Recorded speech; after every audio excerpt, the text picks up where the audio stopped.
Thank you Jesus, thank you father. యోహాను సువార్త 19వ అధ్యాయము ఈ శుక్రవారపు ఉపవాస ఆరాధనలో యోహాను సువార్త 19వ అధ్యాయం 34 నుంచి 34 నుంచి చూస్తే,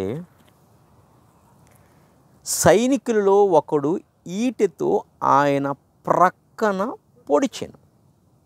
వెంటనే రక్తము నీళ్లు కారెను. ఇది చూచిన వాడు సాక్ష్యమిచ్చుచున్నాడు. అతని సాక్ష్యము సత్యమే. మీరు నమ్మునట్లు అతడు సత్యము చెప్పుచున్నాడని ఆయన నెరుగును. అతడు ఆయన చాలా చెప్పాడు ఇక్కడ.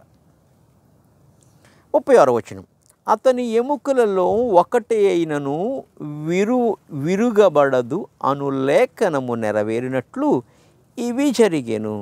మరియు తాము పొడిచిన వాని తట్టు చూతురు అని మరి ఒక లేఖనము చెప్పుచున్నది. హల్లెలూయా.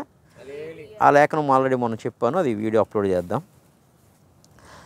34వ వచనములో, సైనికులలో ఒకడు ఈటెతో ఆయన ప్రక్కన పొడిచి వెంటనే రక్తము నీళ్లు కారెను. ఇది చూచిన వాడు సాక్ష్యము చెప్పుచున్నాడు. ఏం చూశాడు? ఒకడు, రోమా సైనికుల్లో ఒకడు యేసు ప్రభువుని ప్రక్కన పొడిచాడంట. పొడిస్తే, ఇదిగో అమ్మ, ఇదిగో తల్లి, నీ కుమారుడు ఇదిగో అని ఎవరినైతే అప్పచెప్తున్నాడో యోహాను గారు, చిన్న యోహాను, ప్రకటన గ్రంథం రాసిన యోహాను సువార్త 1 యోహాను, 2 యోహాను, 3 యోహాను రాసిన ఆ చిన్న యోహాను కొరకు ఇక్కడ చెప్తున్నాడు. ఏం చెప్తున్నాడు? ఇది చూచిన వాడు సాక్ష్యమిచ్చుచున్నాడు అన్నాడు. ఎవడు చూచాడు? ఈ యోహాను మరియతో పాటు గొల్గొతా కొండ మీద ఉన్నాడు పొడుచుతున్నప్పుడు. ఇంకెవ్వడూ లేడు. అందుకనే మిగతా భక్తులు రాయలేదు దీన్ని. ఈయనే రాశాడు, ఈయన కోసమే రాసుకుంటున్నాడు. ఇది చూచిన వాడు సాక్ష్యము చెప్పుచున్నాడు. ఏం సాక్ష్యం చెప్తున్నాడు? అతని ఎముకలలో ఒకటి అయినను విరువబడదు అను లేఖనము నెరవేరినట్లు ఇవి జరిగిందంట. అసలు పొడవడం ఎందుకంటే ఇక్కడ పొడిచేటప్పుడు ఒక ఎముక కూడా ఇరగకూడదు అని లేఖనం నెరవేరబట్ట కూడా జరిగిందంట. రెండవది, ఇది చూచినప్పుడు ఏం చెప్తున్నాడంట? మత్తయి సువార్త, మార్కు సువార్త, లూకా సువార్తలో పొడిచిన తర్వాత బండలు బద్దలాయెను, సమాధులు తెరవబడిననుంది. పొడిచిన తర్వాత బండలు బ్రద్దలాయెను, సమాధులు. బండలు బద్దలాయనదేమో పొడిచినప్పుడు, సమాధులు తెరవబడిందేమో 3వ రోజున ఆయన లేచినప్పుడు. రెండు కలిపి రాయించాడు పరిశుద్ధాత్మేవుడు అక్కడ. హల్లెలూయా. అయితే ఈయన సాక్ష్యము ఇది చూచిన వాడు సాక్ష్యం ఇచ్చినాడు. అతని సాక్ష్యము సత్యమే అని పరిశుద్ధాత్మేవుడు సాక్ష్యం చెప్తున్నాడు. మీరు నమ్మునట్లు అతడు సత్యము చెప్పుచున్నాడని ఆయన నెరుగును అన్నాడు. ఇంతకీ ఏం జరిగిందంట? ఎముకలో పొడిచినప్పుడు రక్తము నీరు వచ్చి బండల బద్దలైతే కిందున్న గోలుగోతా కిందున్న మందసం మీదకి వెళ్ళిందంట రక్తం. రెండవది, ఎముకలు ఏది ఇరగకూడదంట. ఈ ఎముకలు ఎందుకు ఇరగకూడదని రాశాడు యోహాను భక్తుడు అంటే, చూడండి ఆయన ఏం చూస్తున్నాడో కూడా ఇంకా చూద్దాం. లేవీకాండము 1వ అధ్యాయము 17వ వచనం. లేవీకాండము 1వ అధ్యాయము 17వ వచనం. అతడు దాని రెక్కల సందున, ఇదిగో రెక్కలు ఇక్కడ పక్షులు ఉన్నాయి, గొవ్వ ఒకటిని పావురు బొట్టి తీసుకోవాలంట. అది యెహోవాకు ఇంపైన సువాసన అంట. ఆ 2 పక్షుల్ని చంపితే అది యెహోవాకు ఇంపైన సువాసన అంట. ఆ పక్షుల కోసము రాస్తూ, ఆ పక్షులు రెక్కల సందున ఇట్టి రెక్కెలా తీరిస్తే పక్కన సందు ఉంటుంది. ఏముంటాయి అన్నీ? ఎముకలు, ప్రక్కటెముకలు ఉంటాయి. ఆ సందున చెప్పాలమ్మా, దాన్ని చీల్చవలను, పొడవలను, కానీ ఆ అవయవములో ఏది కూడా విడదీయకూడదు. హల్లెలూయా.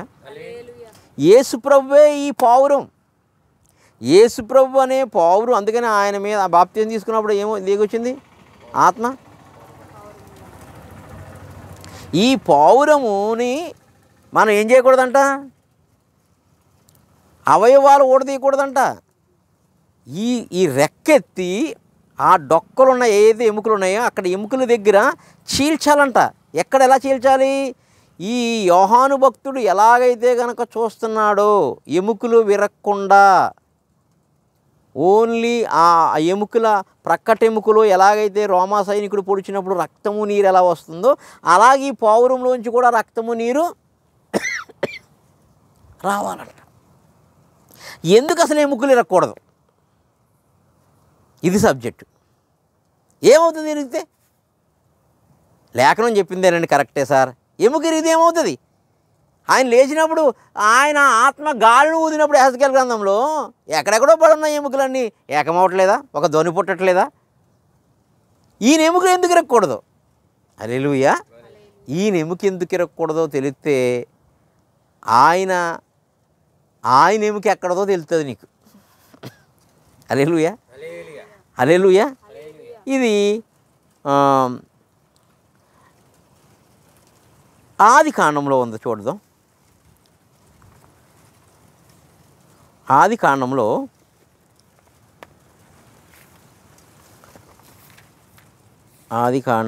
దేవుడు ఆదాములోంచి అవ్వని చేస్తాడు. చూడండి.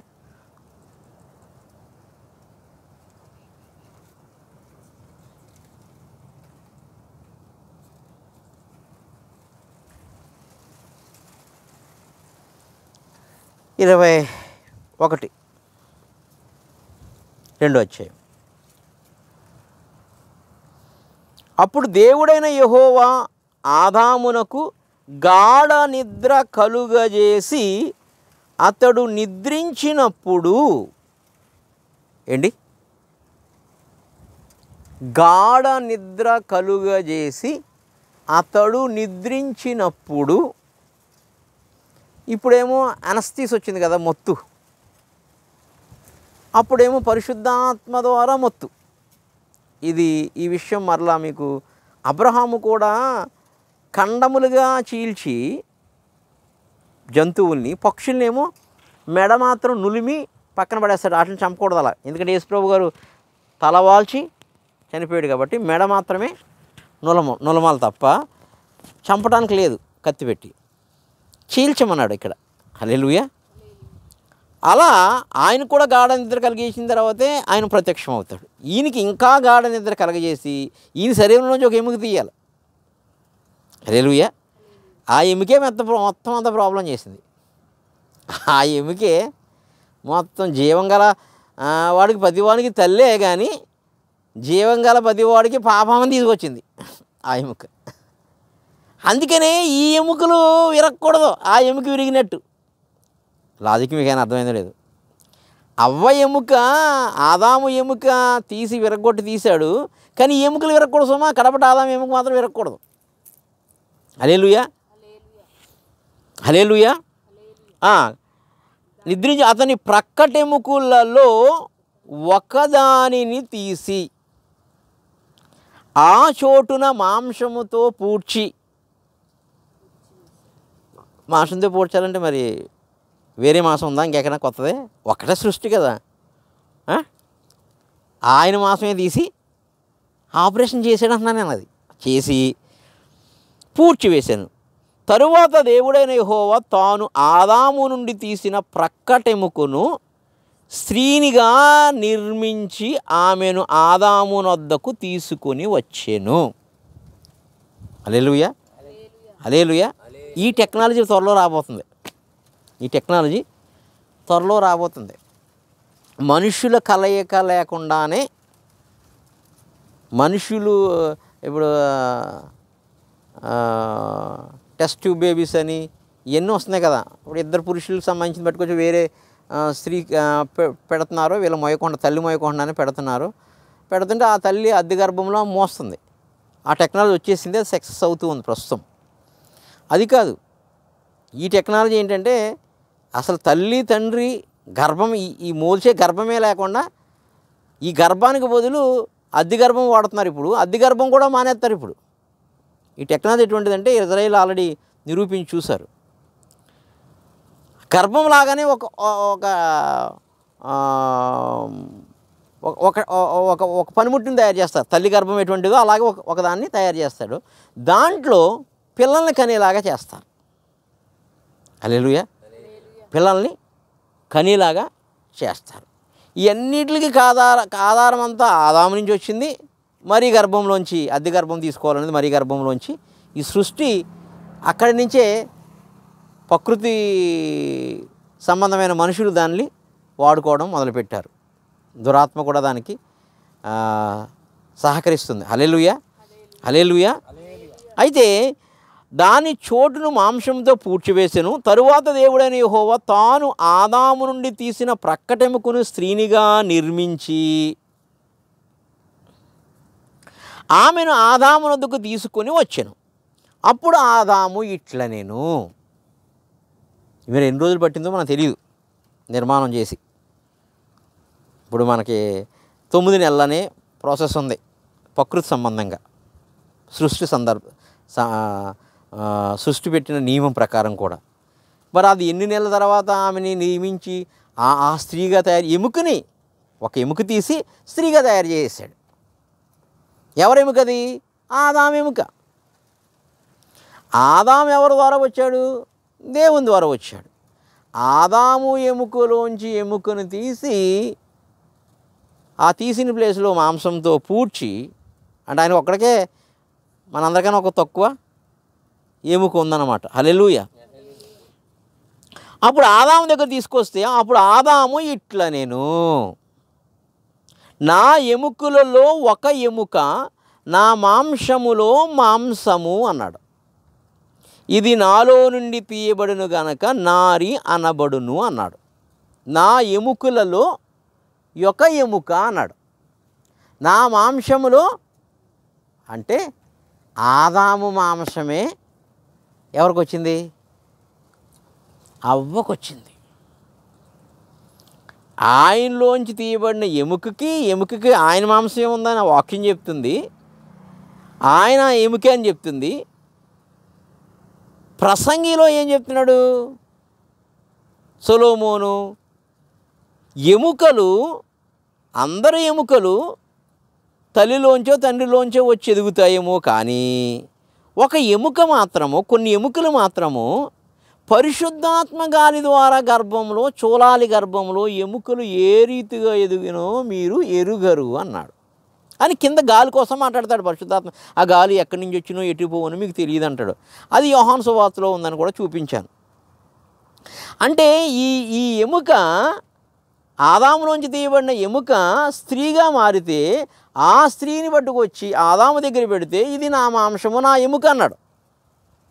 హల్లెలూయా. ఇప్పుడు కడపటి ఆదాయమైన యేసు మనల్ని నా ఎముక నా మాంసము అనాలి. హల్లెలూయా. నా ఎముక నా మాంసము అనాలంటే సంఘము ఆయనకు శిరస్సు అని చెప్తుంది. బాగానే ఉంది అక్కడ వరకు. ఆయనకు శిరస్సు ఏమో తండ్రి అని చెప్తుంది. అక్కడ వరకు బాగానే ఉంది. హల్లెలూయా, హల్లెలూయా. అంటే తండ్రిలోంచి వచ్చిన ఎముక, తండ్రిలోంచి వచ్చిన మాంసము, తండ్రిలోంచి వచ్చిన రక్తమే ఈ చూలాలి గర్భంలో పరిశుద్ధాత్మ గాలి ద్వారా ఎముకలు ఎదిగితే ఆ ఎముకల పైన మాంసం వస్తుంది కదా. మరి ఆ మాంసం వచ్చింది యేసుప్రభుకి. ఇప్పుడు ఆ రక్తమాంశాలు, అంటే యేసుప్రభులో ఉన్న రక్తమాంశాలు కుళ్ళిపోయి దాంట్లో జీవం కూడా లేకుండా భూమిలో పాడైపోయిన ఎముకలలోకి, మూలుగుల్లోకి సైతము వాక్యం వెళ్తుందన్నాడు చూడండి. అలా తన శక్తి ద్వారా ఈ ఎముకలన్నిటిని లేపినప్పుడు యేసుక్రీస్తు వారి యొక్క రక్త మాంసములు వాళ్ళకు అనుగ్రహిస్తాడంట. హల్లెలూయా. అందుకనే చూడండి, నిర్గమాకాండము 13వ అధ్యాయము 19వ వచనం. మరియు మోషే యోసేపు ఎముకలను తీసుకుని వచ్చెను. అతడు దేవుడు నిశ్చయముగా దర్శనమిచ్చును. అప్పుడు మీరు నా ఎముకలను ఇక్కడ నుండి తీసుకొని పోవాలనని ఇశ్రాయేలీయుల చేత రూఢిగా ప్రమాణము చేయించుకొని ఉండెను. ఎవరు? యోసేపు.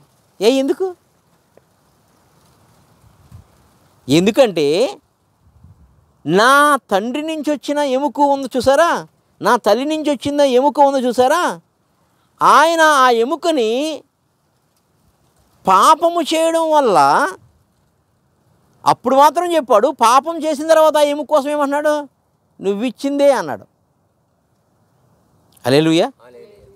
నువ్విచ్చిందే, నీవిచ్చిన ఈ స్త్రీ వలనే ఇది వచ్చింది అన్నాడు. అనలేదా? చదువుదాం.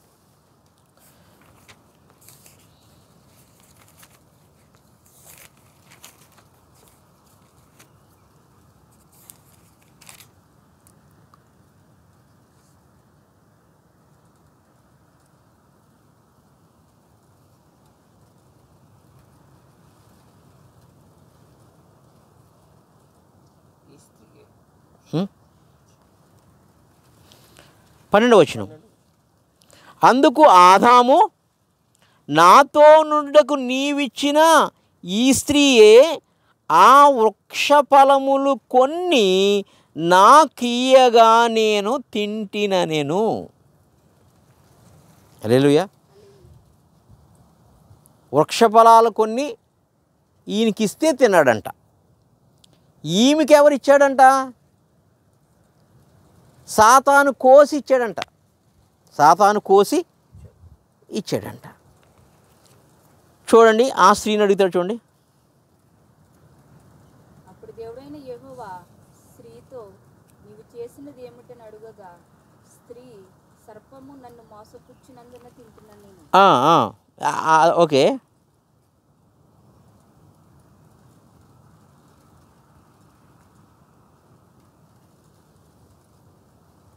ఆరో వచనం. స్త్రీ, ఆ వృక్షము ఆహారమునకు మంచినదియు కన్నులకు అందమైనదియు వివేకమునిచ్చు రమ్యమైనదైనట చూచినప్పుడు ఆమె దాని ఫలములలో కొన్ని తీసుకొని, కోసుకొని కాదు, కొన్ని అంటే ఎవరు కోసిచ్చాడు? లూసిఫర్ కోసిచ్చాడు. కోసుకొని తిని తనతో పాటు తన భర్తకును ఇచ్చెను. తిన్న తర్వాత ఈమె శరీరం కోల్పోయింది కదా, మరి భర్త కోల్పోలేదు కదా. హల్లెలూయా. భర్త కోల్పోలే. మరి భర్త, అందుకనే పౌలు పాపం చేయలేదు ఆదామంటాడు. పౌలు పాపము చేయలేదు. మరి తీసుకుని ఆమె తినేసినప్పుడు ఈమె ఇంకా తినలేదు. ఈయన తిన్నప్పుడు ఆమె మహిమ శరీరం కోల్పోయింది. ఆదాములోంచి వచ్చిన మహిమ శరీరం కోల్పోయింది. ఆదాములోంచి వచ్చినటువంటి ఆ పరిశుద్ధతని కోల్పోయింది. ఆదాము దేవుని ఆత్మ ద్వారా సృజించబడ్డాడు. ఆదాముకు తెలుసు కదా ఆమె తినేసింది, మహిమ శరీరం కోల్పోయింది, నేను తినకూడదని. హల్లెలూయా.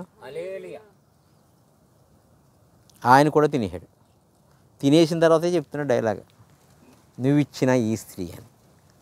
హల్లెలూయా. హల్లెలూయా.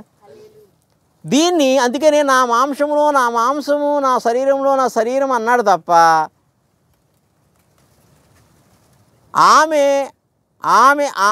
ఆమెని పొల్లు తిన్న వెంటనే ఇదే నువ్విచ్చిందే దేవుని మీద నింద వేశాడు, దేవుణ్ణి తప్పుపట్టాడు.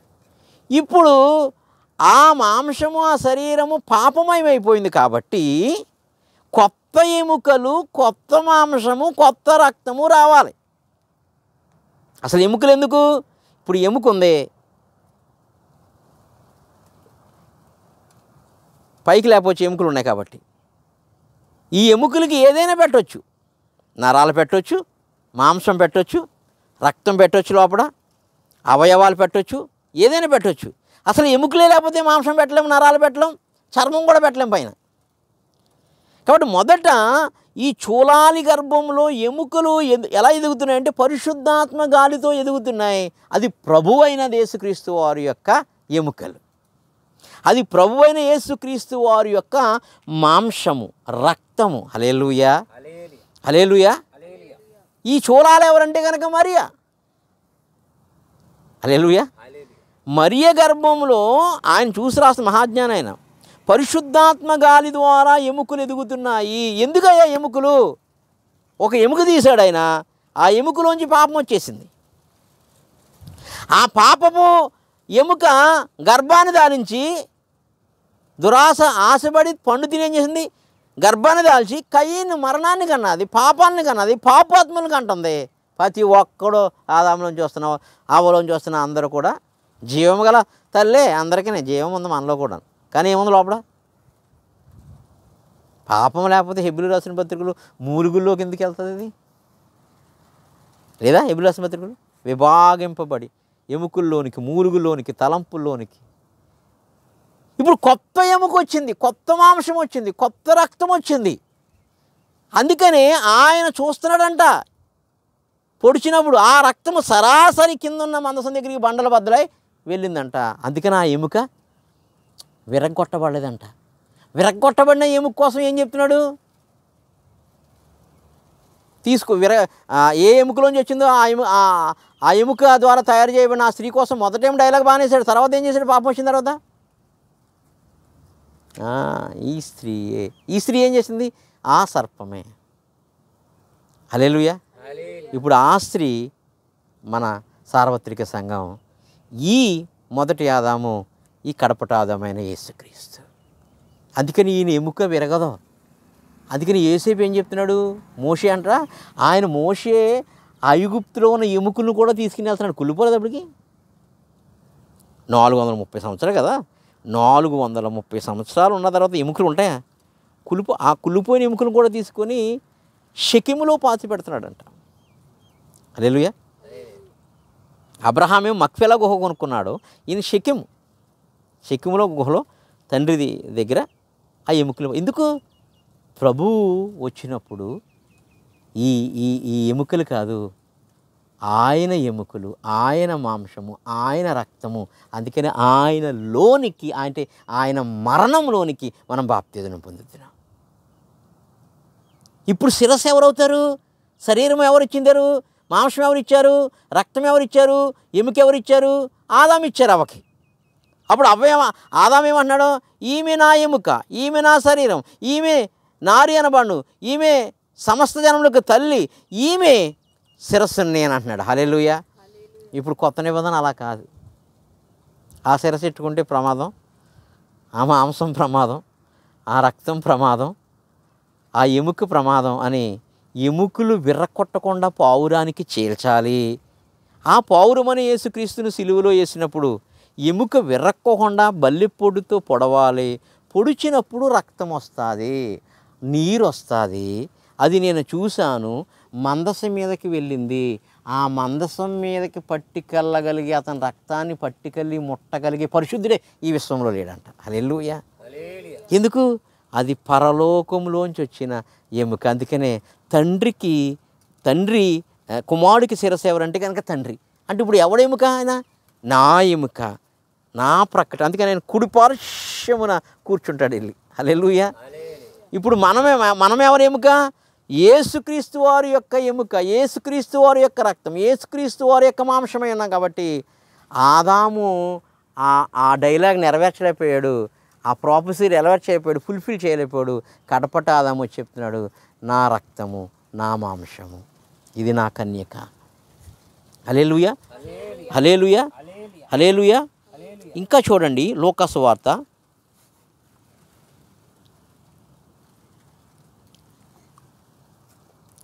'యోహాను ఏం చూస్తున్నాడో చూడండి.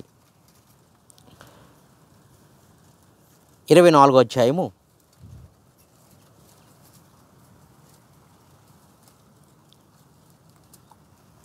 39:40.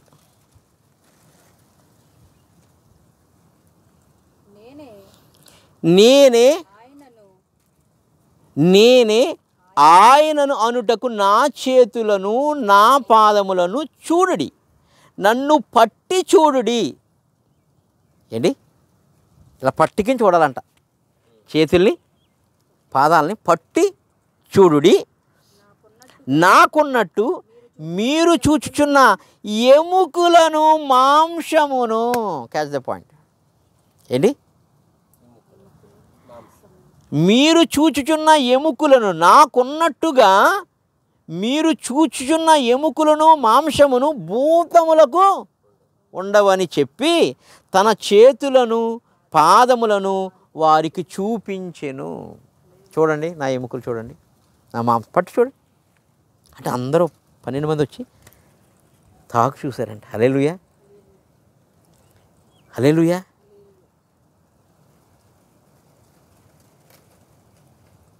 అంటే అందుకని రక్తమాంసాలు ఇస్తున్నాడు మనకి. రక్తమాంసాలు ఎందుకు ఇస్తున్నాడు? మహిమదేహం ఇవ్వడానికి త్వరలో. హల్లెలూయా. ఎవరిలో ఉందా మహిమదేహం? యేసులో ఉంది. అది పట్టు చూస్తున్నారు వీళ్ళు. ఆ పట్టు చూసినటువంటి యోహాను ఏం చెప్తున్నాడో చూడండి. 1 యోహాను, అక్కడ శిష్యులందరూ పట్టు చూశారు, దాని కొరకు యోహాను ఏం చెప్తున్నాడు చూడండి. 1 యోహాను 1వ అధ్యాయము 1వ వచనం. జీవవాక్యము గూర్చినది. ఏంటి? ఎక్కడ? పుట్టినప్పుడా?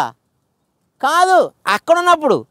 ఆది యందు వాక్యము ఉంది, వాక్యము దేవుడైనగా. జీవవాక్యమును గూర్చి ఆది నుండి ఏదై ఉండెనో మేమేది వింటుమో కన్నులారా ఏది చూచితమో ఏది నిదానించి కనుగొంటిమో మా చేతులు దేనిని తాకి చూచెనో అది మీకు తెలియజేస్తున్నాం. ఎప్పుడు? పునరుద్ధరణ అయిన తర్వాత.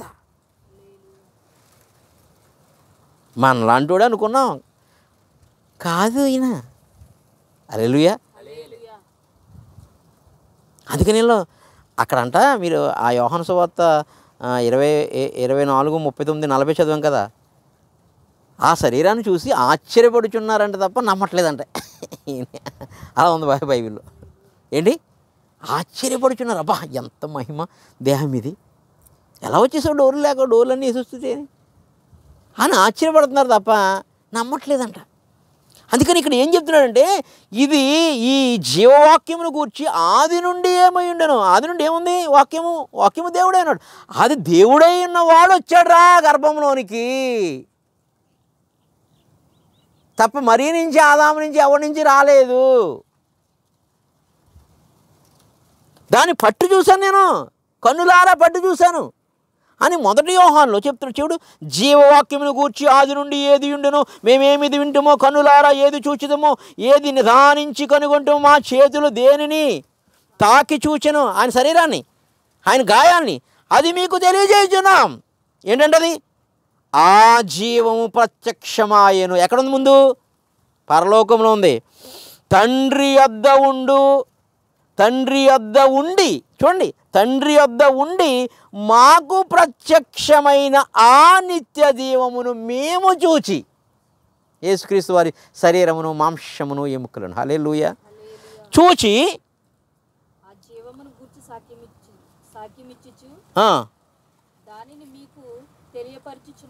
హల్లెలూయా. ఆ జీవము ప్రత్యక్షమాయను, తండ్రి యొద్ద ఉండి మాకు ప్రత్యక్షమాయను, ఆ నిత్య జీవం మేము చూచి ఆ జీవమును గురించి సాక్ష్యం ఇచ్చు దానిని మీకు తెలియపరుచున్నాము. అందుకని జగత్ పునాది వేయబడక ముందే క్రీస్తు మనలను ఆయనలో ఏర్పరచుకుని, అసలు భూమి పుట్టకముందే ఆయనలో ఏర్పరచుకున్నాడంట. కానీ ఆదాములోంచి ఎముకని తీసిన ఆ ఎముక వల్ల పాపమంతా లోకంలోకి వచ్చింది. ఈ ఎముకలు విరగొట్టబడిన ఎముకలు కాదు, ఇది వేరు చేయబడే ఎముకలు కాదు. ఇప్పుడు చెప్తుంది ఎముక, ఇక నా మాంసములో నువ్వు మాంసము. ఆ ఎముక వల్ల ప్రాబ్లం వచ్చింది, కానీ ఆ ఎముకలోంచి ఇప్పుడు మిమ్మల్ని తయారు చేయట్లేదు. నా ఎముకల్లోకి మీ రక్త మాంసాలను తీసుకుంటున్నాను.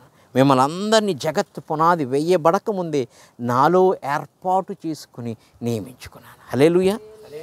అని మొదటి యోహానులో చెబుతూ, మొదటి యోహాను అదే అధ్యాయము 5వ అధ్యాయానికి వచ్చేటప్పటికి 6-7 వచనాలు చూడండి. నీళ్ళ ద్వారాను 6వ వచనం తల్లి, మొదటి వచనం యేసుక్రీస్తు ఉన్నాడని. ఏంటి? అదే యోహాను ఏమి చెప్తున్నాడు ఇందాక? ఈ నిత్య జీవం పరలోకం నుంచి వచ్చింది, తండ్రి యొద్ద నుంచి వచ్చింది, వాక్యమై ఉన్నది, దేవుడై ఉన్నాడని చెప్తుందా? ఇక్కడ ఏం చెప్తున్నాడు? యేసే క్రీస్తై ఉన్నాడని నమ్ము ప్రతివాడును. అది యేసే క్రీస్తై ఉండటం ఏంటి? తండ్రే కుమారుడై ఉన్నాడని నమ్మి ప్రతివాడును దేవుని మూలముగా పుట్టినవాడు. యేసే తండ్రే క్రీస్తై ఉన్నాడని నమ్మివాడు. అది విషయం చెప్తున్నాడు. విషయం ఎక్కడి నుంచి వచ్చాడు? కూడా తండ్రే కుమారుడుగా వచ్చాడు రా బాబు. దీన్ని నమ్మవాడు దేవుని మూలంగా పుట్టి ఉన్నాడు. పుట్టించిన వానిని ప్రేమించి ప్రతివాడును ఆయన మూలముగా పుట్టిన వాడిని ప్రేమించను. అబ్బాబా 6వ వచనం చూడండి.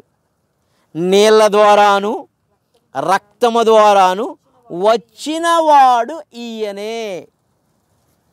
యేసు రక్తం మరిలో ఉందా అనేది ఎప్పుడో చెప్పిన విషయంలో కూడా చెప్పాను.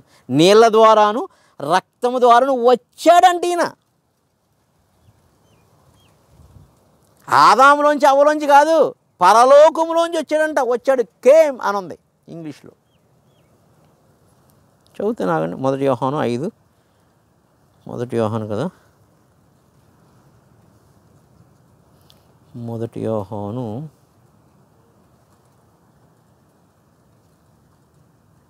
5:6 కదా.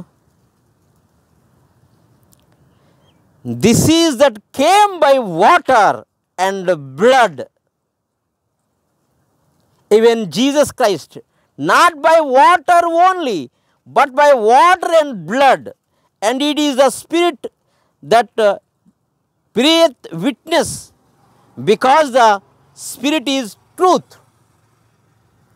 సాక్ష్యం అంట పరిశుద్ధాత్మ ఇస్తుందంట. హల్లెలూయా. నీళ్ళు రక్తముతో వచ్చాడంట మరియలోనికి. కింద వచనం ఏముందంటే, సాక్ష్యం ఇచ్చేవారు ముగ్గురు అనగా ఆత్మయు నీళ్ళను రక్తం ఈ ముగ్గురు ఏకీవించున్నారన్నాడు. ఇది ఎక్కడిది? భూమి కింద పొడిచినాడు కనుక, పొడిచినప్పుడు ఆ నీళ్ళు రక్తము పైనుంచి వచ్చిన నీళ్ళు రక్తము ఈ భూమి కిందకి వెళ్ళి మందసం దగ్గరికి వెళ్ళి అని చెప్తున్నాడు 7వ వచనంలో. ఇంగ్లీష్లో అయితే కనుక there are 3 witness in heaven, in earth అని ఉంది, క్షమించాలి, in earth. There are 3 witness in earth ఉంది ఇది 8వ వచనంలో. అండ్ 3 ఆర్, మనం తెలుగులో చదువుతాం చూడండి. మనం మనుషుల సాక్ష్యం అంగీకరించినాము కదా, దేవుని సాక్ష్యం మరీ బలమైనది. దేవుని సాక్ష్యము ఆయన తన కుమారుని గూర్చి ఇచ్చినదే అన్నాడు. ఇంగ్లీష్లో భూమి అనే పదం లేదు తెలుగులో, ఇంగ్లీష్లో ఉంది చూడండి. అండ్ 3 ఆర్,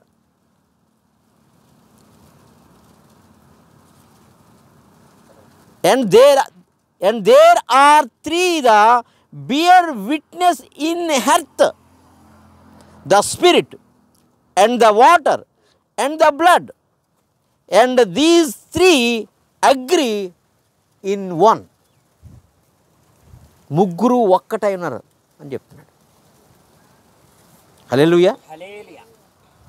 మనం మనుషుల సాక్ష్యం అంగీకరించినాము కదా, దేవుని సాక్ష్యం మొదట చెప్పిందేమో ఎక్కడి నుంచో కేమన్నాడు, ఇక్కడేమో భూమి కింద నీళ్ళు రక్తము ఆత్మ ముగ్గురు భూమి కింద, in earth. Bear witness in earth, the spirit and the water and the blood, and these 3 are, ఈ 3 agree in one. Hallelujah. Hallelujah. అందుకని నేను చెప్తున్నాను, యేసే క్రీస్తై ఉన్నాడని మొదటి వచనంలో చెప్పి, 6వ వచనంలో ఆ రక్తము నీళ్ళు ఎక్కడి నుంచో వచ్చిందని చెప్పి, 7-8 వచనాల్లో తండ్రి సాక్ష్యం ఇస్తున్నాడు, అది భూమి కింద ముగ్గురు ఏకీభించున్నారని చెప్తున్నాడు. హల్లెలూయా. అందుకనే ఆయన ఎముకలు విరగొట్టబడలేదు. విరగొట్టబడితే ఇంకొక తయారవ్వాలి, కానీ ఆయనలోకి మనల్ని కలుపుకుంటున్నాడు. అందుకనే ఆయన రక్తమాంసాలు ఇస్తున్నాడు. ఇప్పుడు ఇక ఆయన రక్తమాంసాలన్నీ మనకిచ్చేశాడు. ఇప్పుడు ఏమైపోయాడు ఆయన? ఓన్లీ ఎముకలు స్కిల్టేన్ అయిపోయాడు. హల్లెలూయా. ఇప్పుడు మహిమా రక్తమాంసాలతోటి మనం లేవనెత్తడానికి ఆయన ఎముకలు ఆధారం చేసుకుని, ఆయన రక్తం ఆధారం చేసుకుని, ఆయన మాంసం ఆధారం చేసుకుని మనం లేవబెత్తబోతున్నాం. అందుకనే మనం క్రీస్తులో మరణించాము అన్నాడు. మరణించినప్పుడు ఏముంటాయి? మనకి ఎముకలు ఉంటాయి. హల్లెలూయా. ఆ ఎముకలు కూడా కుళ్ళిపోతాయి కొంతకాలానికి. హల్లెలూయా. కానీ ఆయన ఎముక కొల్లదు, ఆయన మాంసము క్రొల్లదు, ఆయన రక్తము మరణించదు. ఏబేలు రక్తమే మొరపెడుతుంది. ఏబేలు కన్నా మరీ శ్రేష్టమైన ప్రోక్షణ రక్తం అన్నాడు. కాబట్టి ఈ భూమి మీద ఏ మనుషుడిలోంచి ఆదాము, అవ్వ, లేకపోతే దావీదు, లేకపోతే ఏ మరియా, లేకపోతే ఎవరి రక్తము కూడా ఆయనలోనికి రాలేదు, రాజాలదు. అది తండ్రి. అందుకని మేము తాకి చూసాము, ఆది నుంచి ఏమై ఉన్నదో అదే భూమి మీదకి వచ్చి ఉన్నది. మేము కనులారా చూసి సాక్ష్యము చెప్తున్నాము.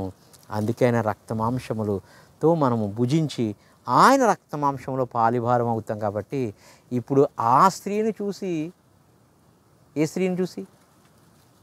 అవ్వను చూసి ఆయన అన్నాడు, ఇది పాపం చేసింది కాబట్టి నేను పాపం అయిపోయాను. ఇదే దీనివలన జరిగింది అంటున్నాడు. కానీ ఇప్పుడు ఆయన రక్తమాంసాలే ఇచ్చేసి ఈ స్త్రీ చెప్తున్నది, నాకు శిరస్సు క్రీస్తు అని చెప్తుంది. హల్లెలూయా. ఈ సంఘానికి శిరస్సు నేను అని చెప్తుంది. నా ఎముకలు, నా రక్తము, నా మాంసము అన్నీ నా తండ్రి శిరస్సులోంచి, అనగా ఆయనలోంచి వచ్చాయని ఆయనకు శిరస్సుగా తండ్రి సాక్ష్యం చెప్తున్నాడు. ఆ రక్తమాంసములు, ఆ నీరు రక్తము ముగ్గురు ఏకీవించి కరుణాపేట మీద ఉన్నాయి, మందస్సు మీద ఉన్నాయి అని పరిశుద్ధాత్మ దేవుడు సాక్ష్యం చెప్తున్నాడు. అటు పరలోకంలోంచి వచ్చిన ఈ చోళాల గర్భంలో పరిశుద్ధాత్మ గాలి ద్వారా ఆ రక్తమాంసములు ఎదిగి మన కొరకు సిలువలో యాగమైనవి. ఆ ఎముకల్లో ఒక్క ఎముక కూడా విరగ్గొట్టబడలేదు. ఇప్పుడు అన్ని ఎముకలు, అన్ని మాంసాలు, అన్ని వంశాలు, అన్ని భాషలు, అన్ని తెగలు, అన్ని జాతులు, అన్ని కంట్రీసు ఆయనలో ఏకమైపోతున్నాయి. అందుకని తండ్రి నేను ఏకమై ఉన్నలాగన మీరందరూ నాలో ఏకమై మీకు నేను శిరస్సుగా, తండ్రి నాకు శిరస్సుగా ఉంటాడు, మనందరము ఏకమై ఉన్నామన్నాడు. అంతకుముందు ఏం చెప్తున్నాడు? తండ్రి నీవు నేను ఏకమై ఉన్న రీతిగా అంటున్నాడు. హల్లెలూయా. కాబట్టి ఆదాము తన ఏకమైనటువంటి ఆ స్త్రీని, అందుకని నరుడు స్త్రీ పురుషుడు ఇద్దరు ఏకమవుగా వారిని వేరు చేయకూడదన్నాడు. అపవాది వేరు చేసింది. ఇప్పుడు యేసు అని కడపట ఆదాము వచ్చాడు. ఈ విశ్వంలో ఉన్న స్త్రీ అనేటువంటి మనలందరినీ కూడా ఆయన పెండ్లి చేసుకోవడానికి, ఆయనలో ఏకం చేసుకోవడానికి, ఆయన పరలోక రక్తమాంసములతో మనకి విడుదల, స్వస్థత, పాపక్షమాపణ, పరిశుద్ధమైన జీవితము, పునరుద్ధానమైన మహిమాదేహము మనకు అలంకరించి పరలోక పట్టణానికి తీసుకురావడానికి వస్తున్నాడు. హల్లెలూయా. హల్లెలూయా. అట్టి కృప పరిశుద్ధాత్మ దేవుడు సార్వత్రిక సంఘానికి, నాకు, నీకు, మనకు అనుగ్రహించునుగాక. God bless you all. Shalom.